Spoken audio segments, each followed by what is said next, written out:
Então, Nick, pode começar, passar a palavra para você aí. Muito obrigada novamente pela presença.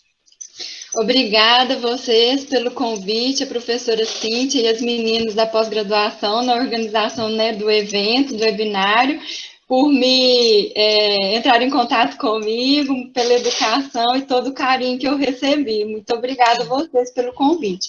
Eu espero contribuir um pouquinho, né, agregar um pouquinho mais de conhecimento à bagagem de cada um. Então, vamos lá, a apresentação.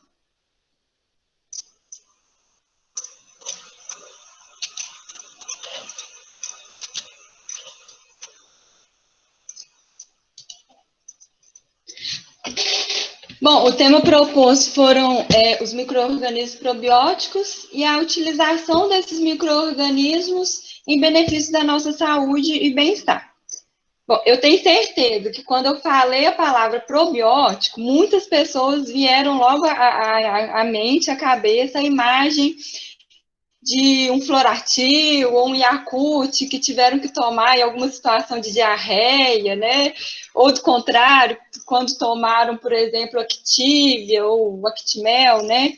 Para quando tiveram casos de constipação intestinal. E estão certíssimos em pensar na utilização dos micro-organismos, dos alimentos probióticos com esse fim. Mas hoje eu quero explanar um pouquinho do que está sendo pesquisado e as novas tendências de utilização dos micro-organismos probióticos. Mas primeiro a gente precisa compreender que o nosso corpo ele é um ecossistema muito complexo, que essa interação do nosso organismo com os micro-organismos é de importante, uma intrínseca relação que beneficia o nosso corpo. Então, mais da metade das células do nosso corpo é composto por micro-organismos, sejam eles bactérias, vírus, fungos. E esses micro-organismos, eles colonizam o nosso corpo do nosso nascimento até a nossa morte. E essa relação deles com as nossas células influencia o desenvolvimento do nosso sistema imunológico, fisiológico, inclusive anatômico. Então, toda parte do nosso corpo que está em contato com o meio externo, seja a boca, superfície da pele, cabelo, os órgãos geniturinários e principalmente o trato gastrointestinal, vai apresentar uma colonização por micro-organismos. E principalmente a gente vai dar enfoque ao trato gastrointestinal, que é o tema da nossa discussão aqui hoje, é onde a gente encontra a maior densidade populacional de micro-organismos. E dando enfoque justamente ao trato gastrointestinal, a gente vai observar diferenças populacionais dependendo das características do órgão. Por exemplo, o estômago, como o pH é muito ácido, próximo a 2, sofre a ação das enzimas digestivas e o próprio movimento peristáltico elimina um pouco a carga de micro-organismos do estômago. Então, é alcançado por volta de 10 elevado a 3 células por grama de bolo alimentar. Quando a gente desce um pouquinho mais nesse trato gastrointestinal, chegando no intestino delgado, onde o pH já sobe um pouco para 4, entre 4 e 5, então a gente já vê um aumento dessa população bacteriana. Mas ela vai ser encontrada em maior densidade no intestino grosso, onde o pH é neutro. Então, a população praticamente dobra no intestino grosso, não só a densidade aumenta, como também a diversidade de micro-organismos é maior no intestino grosso.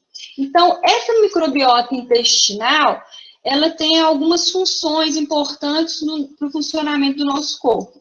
Uma delas é a proteção ecológica, que essa microbiota ela vai impedir a multiplicação de micro-organismos patogênicos, seja pela competição de nutrientes, competição por sítios de ligação, ou pela produção de substâncias bacteriocinas que vão inibir o crescimento dessas bactérias patogênicas, ou mesmo pela produção de ácidos orgânicos, que diminui o pH do intestino, e aí, com isso, inibe o crescimento das bactérias patogênicas. Outra função dessa microbiota normal, microbiota intestinal normal, é a imunomodulação. Como o intestino é um sistema, é um órgão vasto, grande e que está relativamente em contato com o ambiente externo, através dos alimentos que a gente ingere, então é preciso que essa microbiota em perfeito estado, ela mantenha uma comunicação rápida, ativa rapidamente as nossas células de defesa, macrófagos, linfócitos, células natural killer. Então, uma outra função da nossa microbiota intestinal é essa imunomodulação, além da função normal de nutrição. Então, as bactérias, os micro-organismos presentes no nosso trato gastrointestinal, eles vão contribuir com a absorção de nutrientes e além de produzir certas vitaminas, que são importantes para o nosso funcionamento do nosso organismo. Numa microbiota gastrointestinal saudável, vão estar presentes espécies do gênero Enterococcus, bacteroides, Bifidobacterium, Proteus, Lactobacillus, Escherichia, Clostridium, entre outros. Então, notem que no nosso trato gastrointestinal, no indivíduo saudável, convivem tanto bactérias benéficas quanto bactérias possíveis patogênicas. Então, esse equilíbrio entre bactérias benéficas e bactérias patogênicas, a gente dá o nome de eubiose. Então, em um indivíduo saudável, onde a microbiota está equilibrada, há o predomínio do filo Firmicutes e Bacteroides. Quando ocorre alguma perturbação desse equilíbrio, seja por uma má absorção de nutrientes, ou constipação intestinal, ou mesmo vários outras manifestações, outros desequilíbrios nessa eubiose, a gente tem, então, a disbiose, que é, então, o desequilíbrio a favor de uma patologia, de uma doença. Tem sido muito comum a observação de diarreia persistente, e aí essa disbiose intestinal ela é constante em indivíduos onde essa diarreia ela é acometida por Clostridio difficile. Então, nesses casos onde a antibiótico-terapia não faz efeito e essa disbiose é recorrente, tem sido aconselhado o transplante de fezes. O Hospital das Clínicas da UFMG, ele foi o primeiro banco de fezes, e esse procedimento basicamente consiste em coletar fezes de um indivíduo saudável, geralmente parente ou algum conhecido da pessoa, do paciente. São coletadas essas fezes, é feita uma análise quanto à presença de patógenos ou possíveis substâncias que possam vir a desencadear alguma doença futura nesse receptor, e aí é transplantada essas fezes para o receptor via colonoscopia ou outro procedimento, via oral ou nasal. Então, essa microbiota intestinal, ela nos acompanha desde o nosso nascimento até a nossa velhice, até a nossa morte. E várias situações vão influenciar nessa microbiota, desde o tipo de parto, se é cesariana ou parto normal, o tipo de alimentação, se é aleitamento materno ou por fórmulas, o tipo de alimentação que a gente tem ao longo da vida, se pratica atividade física, se está exposto a condições estressantes, poluição, as doenças que a gente tem contato. Então, isso tudo irá modular a nossa microbiota intestinal. E, ao longo do nosso processo normal de envelhecimento, essa microbiota também ela é alterada, ela é modificada. Então, de maneira semelhante à microbiota intestinal de indivíduos normal peso e de indivíduos obesos, também tem sido analisada e feito algumas correlações, algumas diferenças na microbiota de indivíduos normal peso e indivíduos obesos. A microbiota de um indivíduo obeso, ela é alterada e, com isso, ela aumenta os níveis de ácidos graxos presentes no corpo. Esses altos níveis de ácidos graxos de cadeia curta, eles estão associados com o aumento da lipogênese. E o aumento da lipogênese, por sua vez, com a produção do LDL, que é o colesterol sanguíneo. Além desses fatores, várias pesquisas têm demonstrado que em indivíduos obesos, vários genes que regulam a síntese da bile estão ativados. Então, com isso, a homeostasia metabólica ela é impactada, levando o indivíduo, então, ao ganho de peso e armazenamento de gordura. Então, nesses indivíduos obesos, maior predomínio do filo firmicutes, ao invés do filo bacteroides, que é normalmente o filo predominante em indivíduos de normal peso. Então, o contrário também, em indivíduos atletas, também tem sido feita uma correlação dessa microbiota com o desempenho. Na verdade, aqui, o que acontece é uma via de mão dupla. A atividade física beneficia o trato gastrointestinal e o trato gastrointestinal vai beneficiar o indivíduo. Então, a atividade física ela vai modular o sistema imune, vai melhorar o fluxo metabólico, a motilidade intestinal, o estresse térmico e a liberação de alguns hormônios. E a microbiota intestinal equilibrada, rica em micro-organismos probióticos, ela tem, alguns estudos têm demonstrado que diminui, na verdade, o estresse oxidativo, melhora a permeabilidade intestinal e a produção de ácidos biliares e a comunicação, melhora essa comunicação do sistema nervoso entérico. Então, alguns atletas de pontas têm tido algumas pesquisas relacionando a esses atletas, a microbiota desses atletas de ponta, com um melhor desempenho. Então, algumas cepas bacterianas têm sido associadas com melhor desempenho. Então, a microbiota também, ela tem sido associada com alterações do humor e transtornos de ansiedade, distúrbios de sono. É certo que indivíduos que têm constipação intestinal, geralmente leva a certos transtornos de humor. Então, a microbiota intestinal tem sido associada a isso. Mas, além de alterações do humor devido ao constipação intestinal, alguns pesquisadores viram que a terapia probiótica, após 4 semanas de utilização, tem dado melhoras em distúrbios, em pacientes que têm distúrbios de sono e também transtornos de humor. E além dessas características, alguns pesquisadores demonstram que certas cepas probióticas têm demonstrado também efeitos em aliviar os sintomas da depressão, o que nos faz ter cada vez mais certeza dessa relação, desse eixo intestino-cérebro, que cada vez mais estamos tendo mais acesso a essas informações, dessa ligação do intestino com as nossas diversas funções do nosso corpo.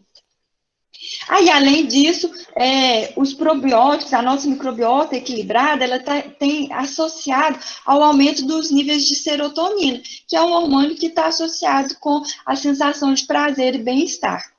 Então, por isso, a associação da utilização de probióticos em quadros de depressão. Outros estudos também estão correlacionando que a desordem da microbiota intestinal, essa ruptura da homeostasia materna em gestantes, por algum agente estressor externo, uma infecção, ou mesmo uma nutrição precária, se não me engano, a partir da 4ª semana de gestação, pode estar associado com algumas desordens neurodesenvolvimentais, como ansiedade, autismo, déficit de atenção e hiperatividade, depressão e até mesmo esquizofrenia. Nessa tabela estão propostas algumas doenças e a microbiota associada a essas doenças. Por exemplo, aqui no quadros de alergia, A microbiota, pelo menos de lactobacilos, bifidobactéria adolescentes, Clostridium difficile e até mesmo Helicobacter pylori, todos estão em concentrações muito baixas. Então, o que os pesquisadores sugerem é que se houvesse uma colonização por lactobacilos, que talvez precoce, recente, que talvez teria diminuído esses quadros, ou pelo menos amenizado esses quadros de alergia. Então, da mesma forma, que em casos de câncer gástrico, está muito associada a presença em elevada concentração de Helicobacter pylori. Autismo, foi observada a presença em elevada concentração de bacteroidetes e proteobactérias, e menor concentração de actinobactérias e firmicutes, que são as bactérias associadas aos indivíduos com microbiota normal, equilibrada. Em quadros de obesidade, existe uma outra microbiota, anorexia, ou diversas doenças, diabetes. E aqui estão sendo propostos determinados probióticos para tratar, ou pelo menos amenizar os sintomas dessas doenças. Por exemplo, em quadros de alergia alimentar, a utilização de Escherichia coli, Bacillus circulantes e Lactobacillus plantarum tem obtido bons resultados para amenizar esses sintomas nos estudos desses pesquisadores. Em gastroenterites, a utilização de Lactobacillus casei, infecções do trato urinário, são recomendados outras cepas bacterianas.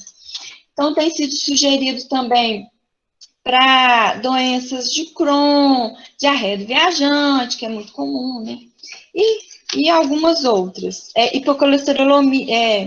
Colesterol alto e doenças cardíacas tem sido recomendada a utilização de Enterococcus faecio, Lactobacillus plantarum, Propionibacterium, Lactobacillus, né, pH 0,4. Então, tem uma diversidade de estudos. E aí, né, mas afinal, o que são os probióticos? Bom, a primeira definição foi proposta por Metchnikoff em 1907, onde ele observou que a substituição ou a diminuição do número de micro-organismos putrefativos presentes no intestino por bactérias do ácido lático normalizariam a saúde intestinal e, com isso, prolongaria a vida. Atualmente, de acordo com a Organização Mundial de Saúde, a FAO, foi definido que micro-organismos probióticos são organismos vivos que, quando ingeridos em concentrações adequadas, trazem benefícios à saúde do hospedeiro. De acordo com a indústria de alimentos, um alimento, para ele ser considerado probiótico, ele deve conter uma população de 10 elevado a 7 a 10 elevado a 9 unidades formadoras de colônia por ml ou grama do produto, para que seja uma dose eficaz, porque boa parte da população bacteriana é perdida ao longo da passagem pelo trato gastrointestinal, porque o trato gastrointestinal é um ambiente muito hostil para as bactérias. Então, é preciso que tenha uma concentração pelo menos de 10 elevado a 7, 10 elevado a 9 unidades formadoras de colônia, para que alcance o intestino uma população de mais ou menos 10 elevado a 6, para que esse alimento seja considerado probiótico e ele vai fazer efeito esperado. E, além disso, os benefícios, eles estão associados ao consumo diário. Então, é recomendado a ingestão contínua para se manter os benefícios. Então, quais são esses benefícios associados ao consumo de alimentos probióticos? Bom, um deles é o aumento da tolerância e digestão da lactose. Certas bactérias probióticas, elas produzem enzimas lactase e outras que vão auxiliar, que vão melhorar a digestão da lactose. Vão influenciar positivamente a microbiota do hospedeiro. As bactérias probióticas, elas vão competir por nutrientes na microbiota intestinal, elas vão competir por sítio de ligação, funcionando como uma barreira, impedindo a fixação de possíveis bactérias patogênicas, vão estimular o sistema imune, ativando rapidamente as nossas células de defesa. estão também associados à produção de ácidos orgânicos, e isso diminui o pH, diminuindo o pH, dificulta a colonização e o crescimento de bactérias patogênicas. Estão associados também com a produção de certas vitaminas e melhora na absorção de certos nutrientes e também na liberação de substâncias antagonistas, como as bacteriocinas, que vão agir especificamente contra bactérias patogênicas. Então, elas vão ter influência sobre essas bactérias patogênicas, vão modular o nosso sistema imune, tendo uma comunicação rápida, ativando rapidamente as nossas células de defesa. Efeito hipocolesterolêmico. Determinadas cepas, elas vão diminuir, vão aumentar, estão associadas com o aumento da absorção de magnésio. Esse aumento da concentração de magnésio está associado com a diminuição dos níveis de colesterol sanguíneo. Além de efeito anticarcinogênico, como a gente viu na diminuição da população de Helicobacter pylori, que está diretamente relacionado com o câncer gástrico, auxilia na produção de vitaminas, e o principal, como a gente viu no início, para o tratamento e prevenção da diarreia, porque as bactérias probióticas elas vão repovoar a nossa microbiota intestinal em caso de diarreia, ou mesmo fazendo uso contínuo esse processo de perda dessas bactérias é diminuído. E a redução do pH intestinal. Então, alguns micro-organismos probióticos mais comumente encontrados, nos alimentos, ou mesmo na forma liofilizada, a gente tem os lactobacilos, plantar, acidófilos, paracasei, entre outros, enterococcus faecio, fecalis, bifidobacterium, streptococcus thermophilus, bacillus cereus subtilis e a levedura Saccharomyces boulardii. Então, a forma como esses micro-organismos probióticos são comercializados pode ser na forma de sachês ou cápsulas, ou, que é mais comum, em produtos lácteos, porque o leite, ele é o melhor veículo, o melhor carreador dessas bactérias devido à sua função tamponante. Então, a gente tem iogurtes, leites fermentados, o kefir, né, tanto de leite quanto de água, alguns tipos de queijo, sorvetes, e a pesquisa não para, tem sido desenvolvida uma diversidade de outros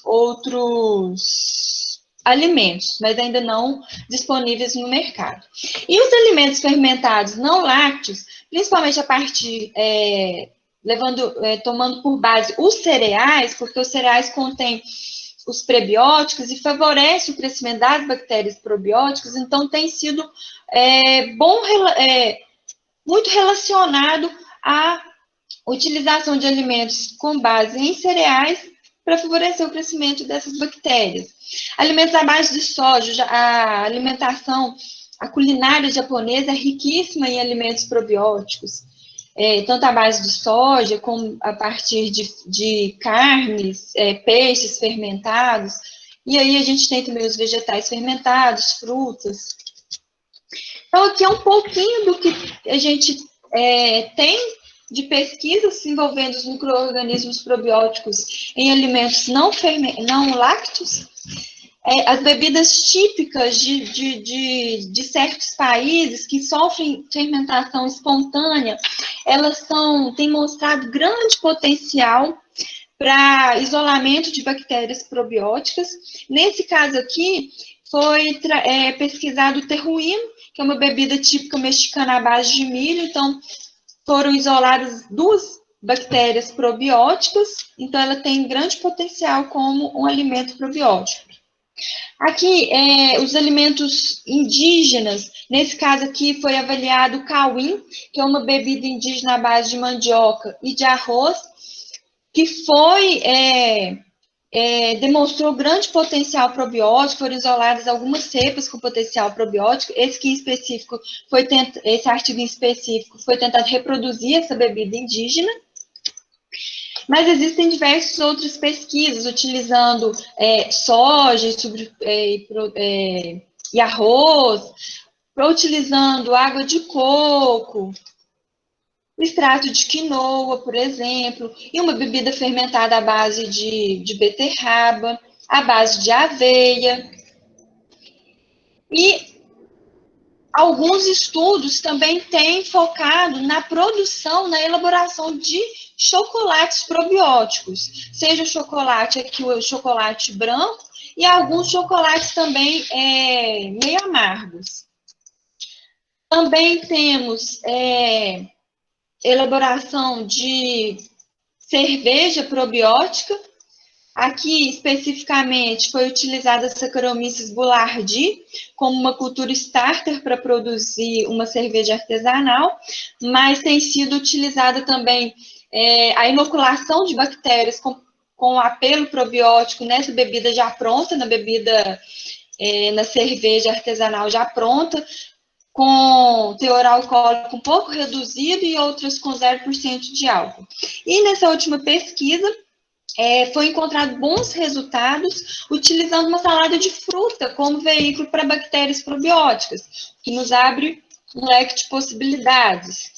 As bactérias, os alimentos comercializados hoje, que nós temos no mercado hoje, utilizam certas cepas. Por exemplo, o produto Activia, da Danone, utiliza a cepa Bifidobacterium animalis, o Yakult, o Lactobacillus casei shirota, e por aí vai. Mas não é tão simples a utilização de um micro-organismo probiótico na indústria de alimentos. A bactéria, o micro-organismo, precisa driblar várias etapas, várias barreiras, até ele ser utilizado no alimento, na indústria de alimentos. Então, o primeiro é que ele seja resistente ao ácido estomacal e às enzimas digestivas. Porque, como eu falei, o trato gastrointestinal é um ambiente muito hostil para as bactérias. Então, é necessário que ele seja capaz de resistir nesse ambiente hostil e não só resistir, como também aderir à mucosa intestinal e colonizar essa microbiota para que ele possa trazer os benefícios esperados. Então, ele deve produzir substâncias antimicrobianas e trazer os benefícios que a gente espera ao consumir um alimento probiótico. E o principal de todas é que toda cepa utilizada como probiótico, ela tem que ser reconhecida como segura, ou seja, ela não pode, de forma alguma, ser patogênica. Então, para aplicação na indústria, é importante que essa bactéria ou esse micro-organismo probiótico ele represente um baixo custo para tornar o processo viável, ser de fácil aplicação, porque se for um micro-organismo muito fastidioso, muito sensível, isso inviabiliza o processo, e manter a sua viabilidade durante todo o processamento e armazenamento. Então, a maioria das cepas que a gente tem hoje aplicada nos alimentos, dos alimentos comercializados probióticos, eles tiveram origem fecal, então foram isolados de amostras fecais do trato gastrointestinal, porque essa etapa maximiza a probabilidade de compatibilidade desses micro-organismos probióticos com a microbiota intestinal e aumenta com isso as chances de sobrevivência desse organismo probiótico. Contudo, como foi falado, esses alimentos fermentados espontaneamente têm demonstrado uma riqueza de micro-organismos probióticos que constitui um vasto campo ainda a ser explorado. E uma alternativa que tem tido bons resultados é a técnica de microencapsulação, que utiliza várias técnicas e vários substratos para encapsular, para proteger o micro-organismo durante o processamento do alimento, durante a passagem pelo trato gastrointestinal. Aqui são utilizados alguns artigos, onde foram utilizados o alginato, quitosano, soro de leite, tem sido também feito pesquisas com frutanos de agave. Existem várias pesquisas com encapsulação de micro-organismos probióticos. Então, para fechar tudo isso que a gente viu, ficou muito claro que a microbiota intestinal saudável e microbiologicamente equilibrada, ela resulta no desempenho normal das funções fisiológicas do hospedeiro e em diversos benefícios que estão associados à cepa e à dosagem. Várias pesquisas têm demonstrado a aplicabilidade clínica dos probióticos e novas perspectivas de utilização para melhorar a saúde humana. Então, a aplicação dos probióticos em alimentos é uma importante ferramenta para melhorar o valor nutricional de alguns alimentos e, com isso, a saúde do consumidor, que é o que o mercado tem buscado muito hoje. Houve uma mudança grande dos consumidores em busca por alimentos com esse apelo de saudável. Então, os micro-organismos probióticos, eles têm comprovada ação no tratamento e prevenção de doenças, como diarreia, síndrome do intestino irritável, intolerância à lactose, diabetes, obesidade e câncer. Mas, como a gente viu, está sendo pesquisada a utilização dos probióticos em uma diversidade de áreas. Então, o campo para o desenvolvimento de tecnologias envolvendo o emprego de culturas probióticas é promissor e requer estudos para que se estabeleça o mecanismo de ação de cada cepa e o veículo apropriado para atingir o intestino em concentrações efetivas. Mas, infelizmente, a gente sabe que aqui no Brasil, a população, a maior parte da população, ela não dispõe de uma alimentação de qualidade, tampouco de acesso a esse tipo de alimento, aos alimentos com apelo funcional, com apelo probiótico. Então, o que se espera é que haja maior incentivo à pesquisa e à popularização dos alimentos com apelo funcional, que irão promover esse bem-estar e a saúde dos consumidores.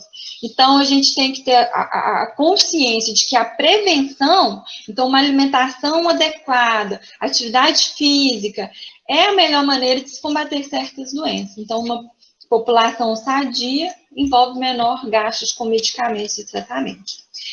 Então, para fechar, quem ficou interessado em saber um pouco mais sobre os probióticos e mesmo pré-bióticos, esse site aqui, ele é bem didático, ele tem informações para o meio científico e também para os consumidores, para os estudantes, então vale a pena dar uma conferida. Bom, muito obrigada, pessoal. Era isso.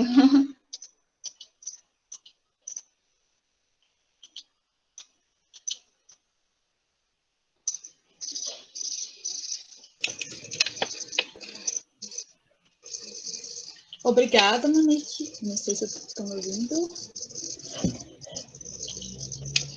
Obrigada, viu, Monique? Obrigada. Tem uma pergunta aqui no chat que eu vou ler para você. A pergunta é do André. Caso tenham mais perguntas, gente, podem mandar aí no chat que a gente vai começar a fazer, tá bom?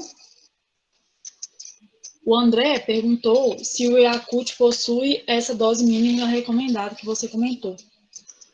Sim, inclusive nas aulas práticas, a gente tem avaliado algumas marcas, e o Yakult, a marca Yakult, realmente cumpre o que eles prometem. Tem a população de...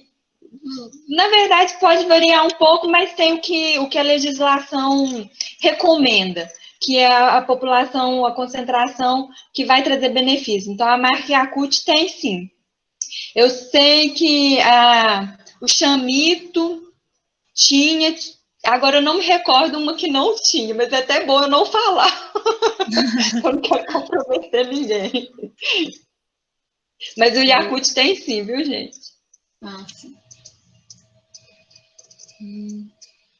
Lembrando que a dose tem que ser diária. A gente às vezes toma em casos de diarreia, mas os benefícios para eles serem mantidos tem que ser consumo diário. A Joyce perguntou aqui, falou parabéns pela apresentação, e ela gostaria de saber sobre o método de encapsulação empregado na encapsulação de probióticos. Então, na verdade, tem sido utilizado vários substratos. O que tem, a maioria das pesquisas tem focado no alginato, que ele é como se fosse uma gelatina. Então, ele sofre reações químicas que ele vai encapsular, formar esferas, que vão aprisionar o micro-organismo probiótico lá dentro. Então, o alginato ele tem sido mais utilizado, mas muitas pesquisas têm focado em alguns resíduos da indústria. Eu tenho encontrado muitos artigos com utilização de soro de leite, mas tem se direcionado para várias áreas onde utiliza diferentes técnicas, o spray dry, a liofilização. Então, depende do tamanho da partícula que você quer alcançar e de qual vai ser o veículo, qual vai ser o alimento que vai ser utilizado.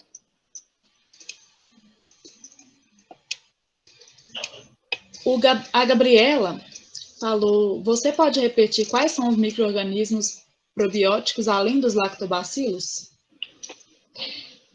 Lactobacilos tem espécies de bifidobactério, quer que pega, deixa eu pegar a apresentação.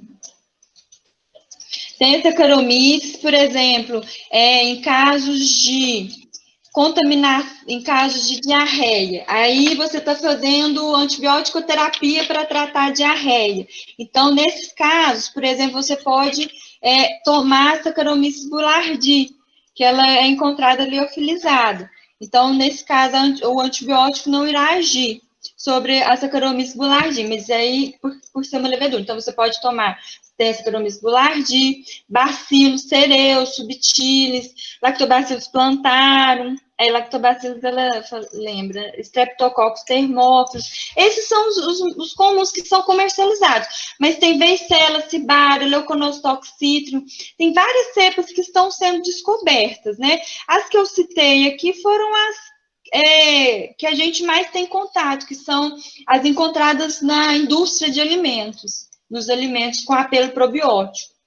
Mas as pesquisas, depois quem tiver curiosidade e der uma olhada, existe uma diversidade de pesquisas envolvendo os micro-organismos probióticos.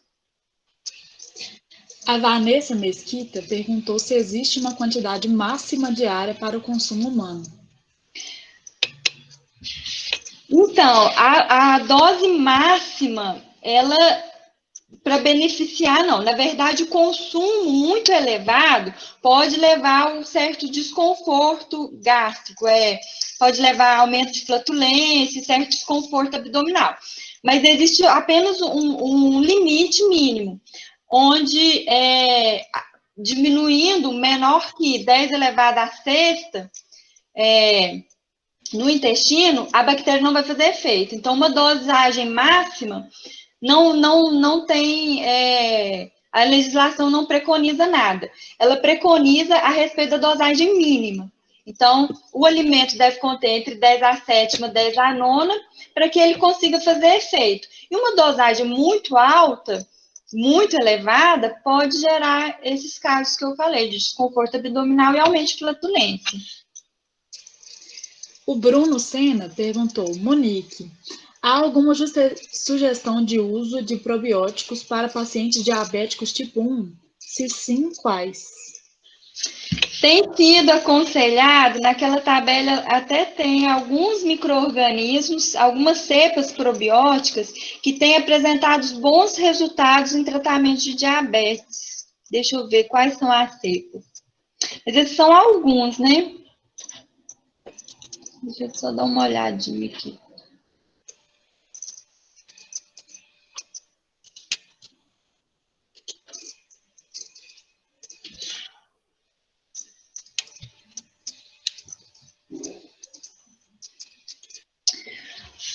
Bom, bifidobactério parece que tem tido bons resultados em quadros de diabetes.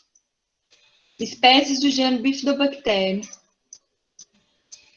Mas aí ainda são especulações, existe um pouco de controvérsias, alguns pesquisadores defendem, outros, né? Deixa eu ver.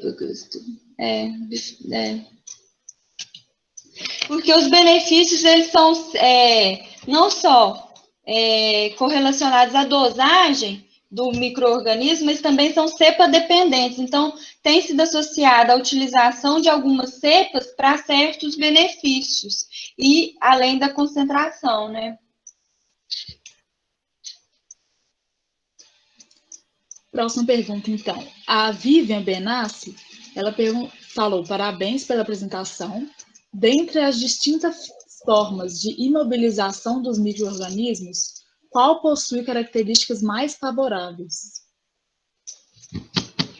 É o que eu falei, é um pouco assim, relativo, dependendo do alimento que você quer empregar. Então, eu não tem como eu falar qual vai ser, qual é a melhor, porque isso vai depender em função do tamanho que você deseja as partículas, qual o alimento. Então, eu não vou arriscar sugerir qual é a melhor. Depende de vários fatores, né? É, A Bárbara Souza perguntou, ela colocou, obrigada pela excelente palestra. Existe alguma tendência da indústria de alimentos na direção de probióticos similares ao do Acute, por exemplo, veganos? então, eu acredito que por causa dessa onda vegana, tem aumentado muitas pesquisas na área de alimentos à base de soja, porque, como vocês dizem, são todos artigos relativamente são recentes esses artigos, que têm se baseado nesses alimentos à base de soja, aveia, vocês viram lá, água de coco, e são alguns dos artigos, existe uma diversidade de outros artigos, então tem crescido muito a pesquisa. Agora, a aplicação na indústria de alimentos, eu acredito que ainda deve requerer assim, bons estudos para assegurar a funcionalidade da cepa e a dosagem. E além da viabilidade do produto final. Então, assim, requer um pouco de investimento, como a gente viu, os alimentos que a gente tem hoje no Brasil, probióticos, são alimentos ainda um pouco mais caros. Então, eu acredito que para desenvolver a nível, pelo menos aqui no Brasil, porque nos Estados Unidos, fora do Brasil, existem uma diversidade de alimentos bem maior de probióticos do que aqui para a gente. Então, existem já comercializadas barras de cereais, as formulações de crianças, né, já contam com probióticos, isso já tem aqui no Brasil. Mas sobremesas, sorvetes, já são comercializados. Então, eu acredito que, bom, eu espero que haja, se houver maior parceria das empresas com as universidades, eu acredito que só tem a ganhar. E aí isso vai pôr em prática rapidinho. Vai liberar alimentos probióticos, porque é um mercado crescente. Né? O público tem mudado, o público quer alimentar bem, quer viver mais. Com certeza. Né? É uma das grandes tendências aí, né?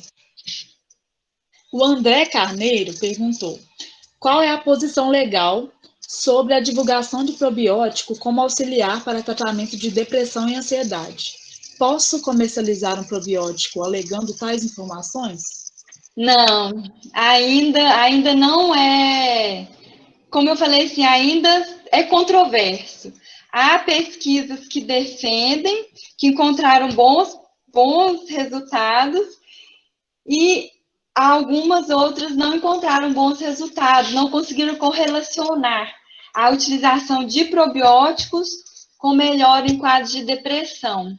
Então, a gente ainda não chegou a esse nível de afirmar que determinada cepa pode ser utilizada, sim, para o tratamento de depressão e outras doenças.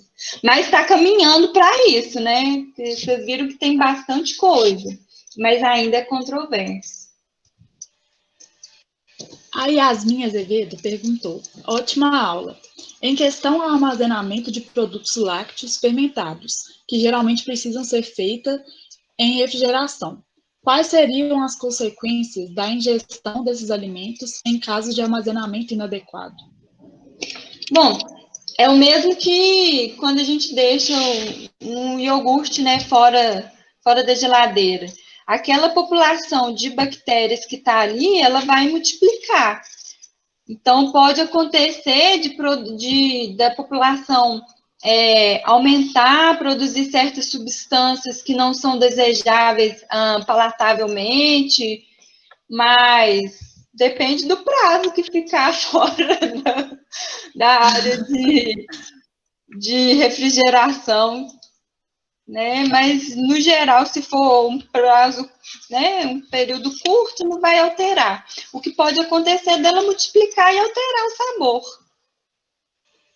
Assim. O Gustavo Molina perguntou aqui, Monique, parabéns pela apresentação.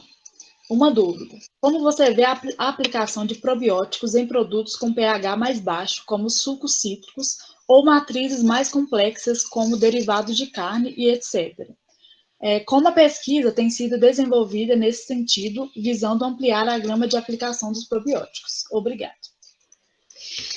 Então, como as bactérias probióticos, micro-organismos probióticos, um dos pré-requisitos deles é que eles resistam em condições ácidas, em pH ácido, então a bactéria probiótica ela não teria problema algum em ser veiculada em alimentos, em sucos ácidos, né?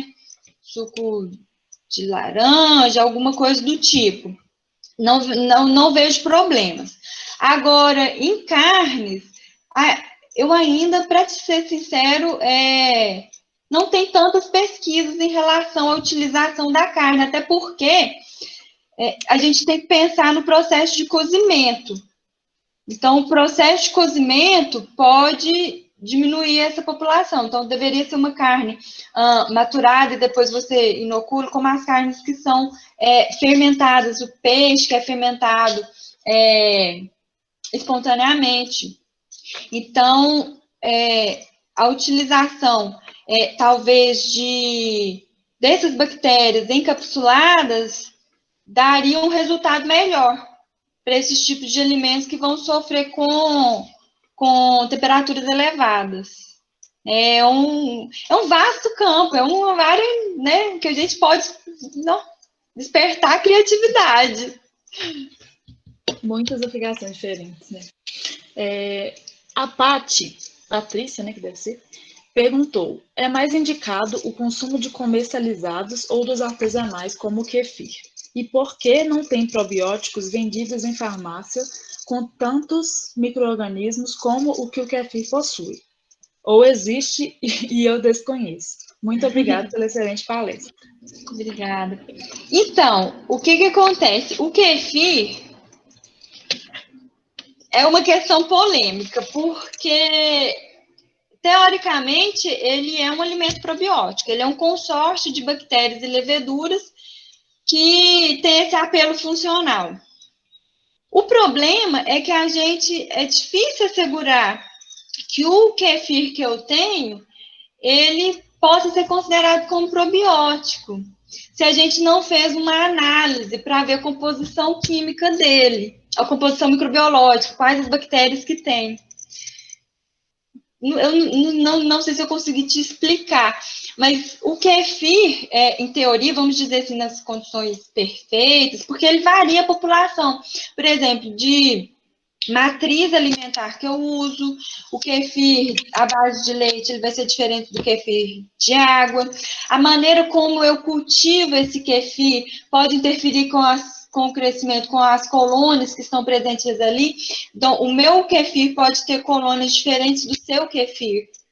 Então, é difícil a gente assegurar que o que a gente tem, o kefir que a gente tem, ele vai ter essas bactérias probióticas. Mas considerando que sim, ele vai ter uma diversidade de bactérias e leveduras que vão trazer efeitos para a regulação, né, basicamente, regulação do trato, do fluxo, né, do trato gastrointestinal, dessa microbiota da população e para indivíduos que têm intolerância à lactose. Então, na melhor das hipóteses, a aplicação de um kefir reconhecidamente probióticos seriam essas. Nas farmácias de manipulação, você consegue manipular, né? As farmácias já contam com algumas variedades de probióticos, mas como geralmente os probióticos, eles são recomendados em quadros de diarreia, onde se geralmente faz a utilização de antibióticos. Então, o que a gente mais comumente encontra nas farmácias é essa Saccharomyces boulardii, justamente por ser uma levedura e o antibiótico não vai agir sobre ela. Mas em farmácia de manipulação a gente consegue encontrar outros. E aí, lembrando que a dosagem tem que ser de pelo menos 10 elevada a 9, né? Uhum. A Ivy perguntou aqui. Boa tarde, ótima palestra, Monique. A minha pergunta é com relação aos queijos artesanais. Os micro-organismos probióticos conseguiriam resistir, ela está falando em relação à competição entre micro-organismos, durante o processo de maturação dos queijos? Por exemplo, um queijo com maturação de 60 dias, eu poderia encontrar micro-organismos probióticos? Então, os queijos, nem todo queijo ele é considerado, ele é probiótico. Ele vai ser considerado probiótico se ele apresentar uma cepa probiótica. Então, os queijos que a gente consome, eles não são probióticos. E para ele apresentar esse apelo de probiótico, a população tem que estar elevada. Então, se ele for maturado com fungo, né, esses queijos que são maturados, que têm colônias de fungo, então eles têm que ter uma população elevada da bactéria, né, para ser capaz de competir. Então, os queijos que a gente tem aqui, eles não têm esse apelo probiótico, não. Então, a gente tem que utilizar uma população, nesses queijos probióticos, uma população elevada, né? Uhum. O Guilherme, ele falou aqui, excelente apresentação, Monique, aprendi bastante. Uma dúvida, a diferença entre o alimento probiótico e o medicamento probiótico em termos de indicação e também de legislação? Então, o alimento probiótico, ele vai, por exemplo, depende porque como eu falei ao longo da apresentação, os benefícios eles são cepa específico. Então, cada cepa tem sido associada a determinado benefício. Tá. Então, os alimentos que a gente tem hoje, aqui no Brasil principalmente, eles são mais voltados para recompor a microbiota intestinal e facilitar o fluxo intestinal. Ponto. Os fármacos, eles já podem conter, no caso, né, dos manipulados, podem conter uma diversidade maior. E aí vão trazer outros benefícios. Que não somente a absorção, melhor na absorção, no fluxo do trato gastrointestinal podem trazer outros, devido à utilização dessas cepas diferentes. Então, o que a gente tem nos alimentos, hoje aqui no Brasil, é mais para fortalecer essa microbiota intestinal e, com isso, todos os benefícios associados ao equilíbrio dessa microbiota intestinal, que é melhora do sistema imune, intolerância à lactose, né, alguns quadros de alergia. Então, é mais voltado para isso, né, os benefícios indiretos relacionados ao consumo desses alimentos.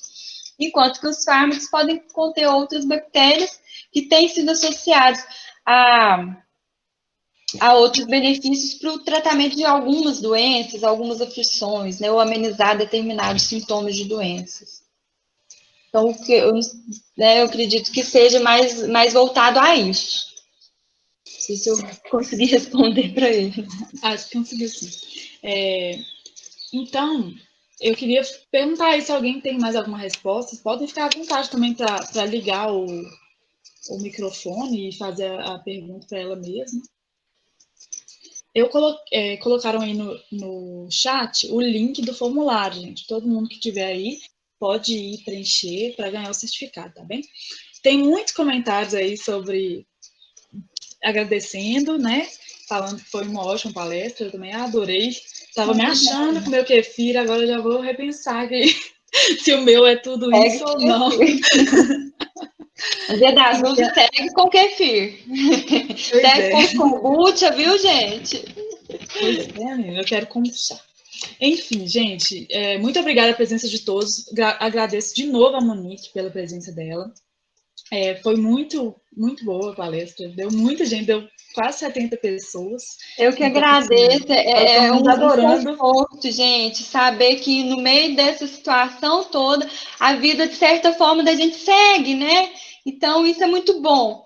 Ver que a gente consegue fazer, né, essas atividades mesmo que à distância. Então, a vida vai achando um jeito. Então, obrigado mais uma vez pelo convite e que bom, né, que está acontecendo, que a vida está seguindo. Obrigada, gente. Tem mais uma pergunta aqui no chat. A Paty perguntou se existe algum estudo sobre probióticos e autismo. Tem pesquisas, muitas relacionadas com a gestação, que parece que... Mas isso tudo, gente, é o que eu falei, são especulações. Alguns artigos defendem, outros pesquisa, né? Pesquisa é assim. Então, tem algumas cepas que estão sendo associadas com o autismo, gente, até anorexia. Mas, enfim, estão defendendo que até, como eu falei na apresentação, durante a gestação, que isso pode influenciar futuramente na criança. Então, os estresses e o tipo de alimentação e o tipo de probiótico pode influenciar nesses tipos de desordem. E depois da criança já existir, já ter nascido, essa microbiota também pode interferir em outros quadros, né, neurológicos. E isso é cepa dependente. Então, alguns pesquisadores defendem, mas eu acredito que a tendência agora é cada vez mais a gente ir estabelecendo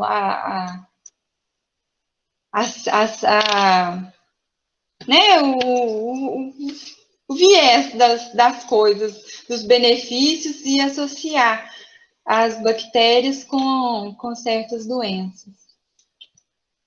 Mas eu não vou saber afirmar qual é a cepa que está relacionada. Mas se quiser, depois eu até disponibilizo, que eu tenho um artigo aqui. Boa tarde a todos. Eu acho que a Amanda teve um probleminha. Monique, tem mais uma pergunta aqui da Camila Nonato, perguntando se você poderia indicar alguma referência para ensino de probióticos. Um artigo geral sobre probiótico, a aplicação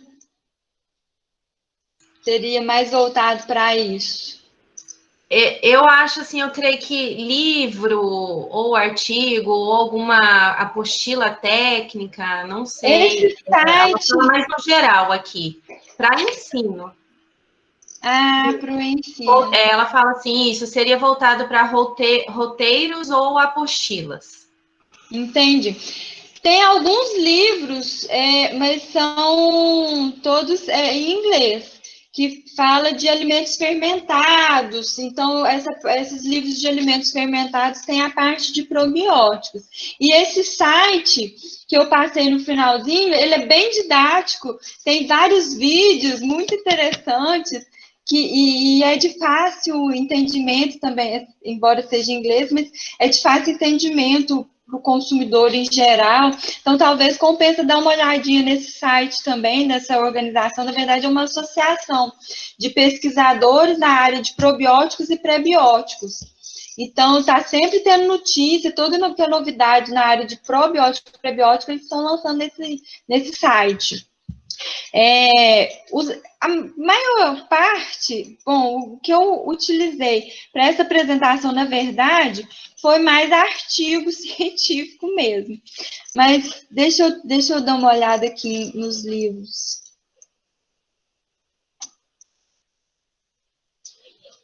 Deixa eu ver aqui. Ai, deixa eu ver. Os alimentos, quer ver? Deixa eu copiar ele e mandar ele no site. Que é um livro de alimentos fermentados. Deixa eu mandar, deixa eu mandar aqui no bate-papo. Esse você vai encontrar sobre alimentos probióticos, um geralzão. Mas eu recomendo, assim, a gente pesquisar em artigos, porque tem muito artigo bom. Deixa eu ver se eu acho mais um, eu passo.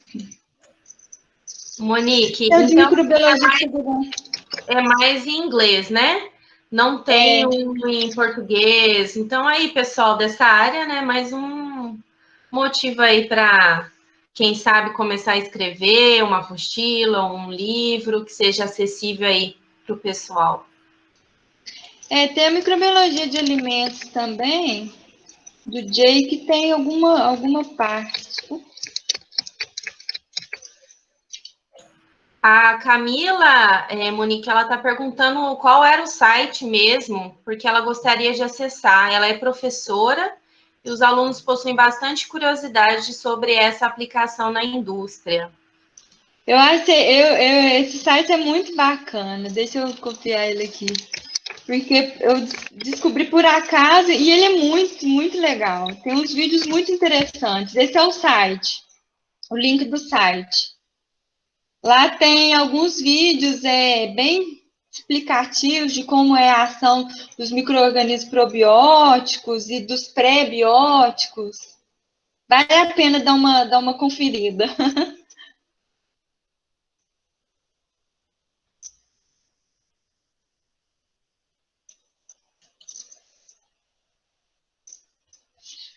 Qualquer coisa, eu vou disponibilizar meu e-mail. Quem quiser, pode me mandar e-mail que eu respondo.